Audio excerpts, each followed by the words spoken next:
اعوذ باللہ من الشیطان الرجیم بسم اللہ الرحمن الرحیم وقال الذين كفروا لرسلهم لا نخرجنكم من أرضنا أو لا تعدون في ملتنا فأوى إليهم ربهم لنهلكن الظالمين ولنسكننكم الأرض من بعدهم ذلك لمن خاف مقامي وخاف وعيد واستفتحوا وخاب كل جبار عنيد صدق اللہ العظیم۔ السلام علیکم ورحمۃ اللہ وبرکاتہ۔ یہ سورہ ابراہیم کی آیتیں ہیں جس میں ارشاد ہوتا ہے، اور کہا ان لوگوں نے جنہوں نے کفر کیا اپنے رسولوں سے، ہم لازماً نکالیں گے آپ لوگوں کو اپنی زمین سے، یا آپ لوگ لازماً لوٹائے جائیں گے ہمارے مذہب میں۔ تو وہی کیا ان کی طرف ان کے رب نے، ہم لازماً ہلاک کریں گے ظلم کرنے والوں کو، اور ہم لازماً سکونت دیں گے اپنے لوگوں کو اس زمین میں ان کے بعد۔ یہ اس لیے کہ جو ڈرا میرے سامنے کھڑا ہونے سے اور ڈرا میری وعید سے، اور انہوں نے فتح مانگی اور نامراد ہوا ہر ایک جبار ہٹ درم۔ وَاسْتَفْتَحُوا وَخَابَ كُلُّ جَبَّارٍ عَنِيدٍ، جبار اور عنید لوگوں کا ظاہر ہونا، یعنی ایسے لوگ جو اپنی قوت اور طاقت، یعنی اپنی جباریت سے اور پھر اپنے قول اور نظریے سے لوگوں کو حق سے دور کرنے والے، اللہ کے رسولوں سے خفیہ اور اعلانیہ مخالفت کرنے والے۔ یہ مخالفت شعوری بھی ہے اور لاشعوری بھی ہے۔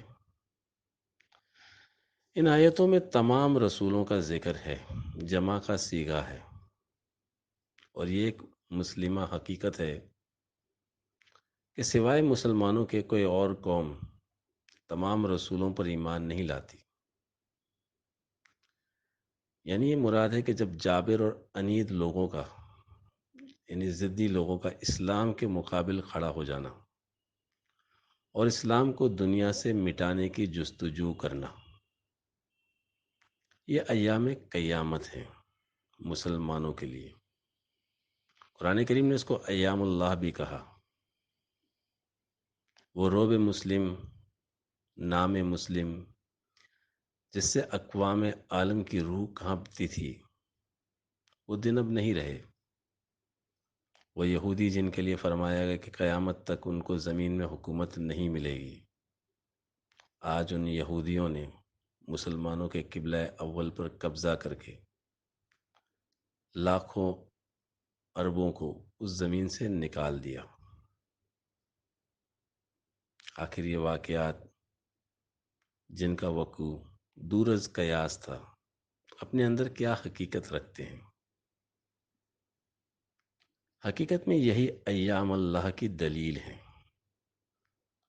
یعنی جب کفر اسلام کو مٹانے کے در پہ ہو جائے، پوری طاقت پوری قوت سے ظاہر ہو جائے، تو پھر اللہ ان کے مقابل آ کر ان کو ہلاک کر کے پھر اپنے بندوں کو سکونت اور اختیار دینے کے لیے اپنے امر کا اظہار، اپنی طاقت کا اظہار، اپنے ہونے کا، اپنی موجودگی کا اظہار کرتا ہے۔ اسی کو ایام اللہ کہا جاتا ہے، یعنی جن ایام میں اللہ اپنے ارادوں کو ظاہر کرتا ہے۔ ان آیتوں میں بیت المقدس کے دوبارہ فتح ہونے کی بشارت موجود ہے۔ وَلَنَسْكَنَنَّكُمُ الْأَرْضَ مِن بَعْدِهِمْ۔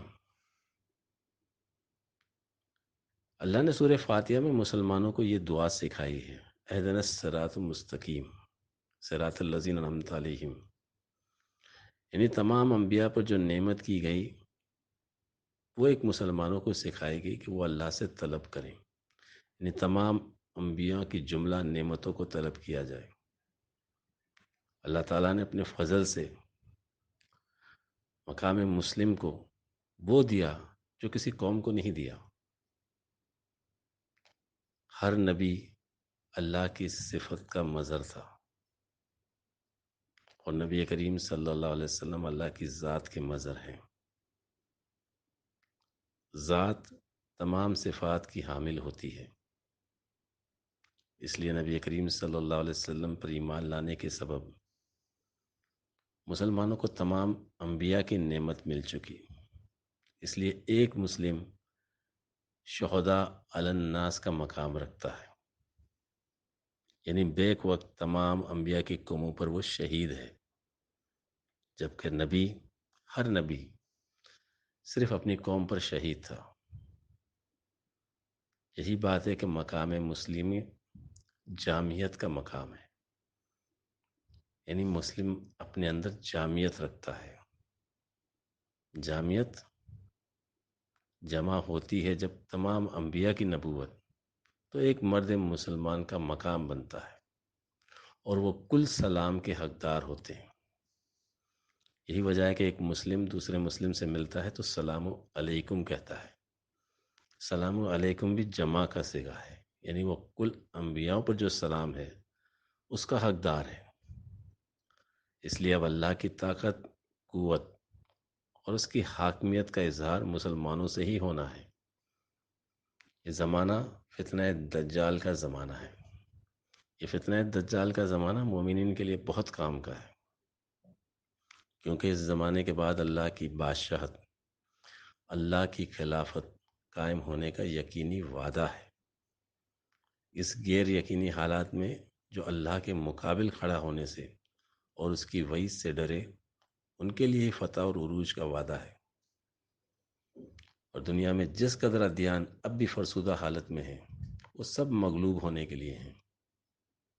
اور اللہ تعالیٰ نے یعطیکم کفلین من رحمتی میں یہ بتایا کہ جو نعمتیں اسلام کو ملی ہیں وہ دائم اور قائم رہنے والی ہیں۔ اس کے مقابل اقوام عالم میں جو نعمت نبوت کی اور ملوکیت کی دی گئی تھی وہ فنا ہو گئی۔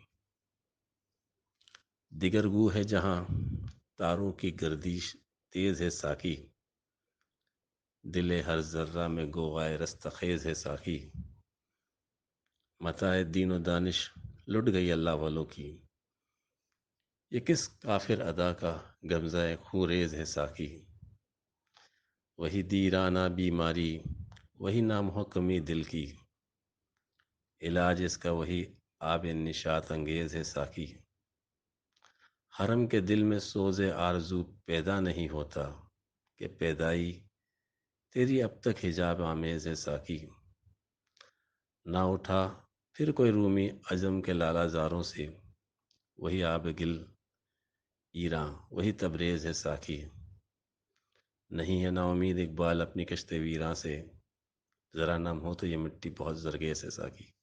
وآخر دعوانا الحمدللہ رب العالمین۔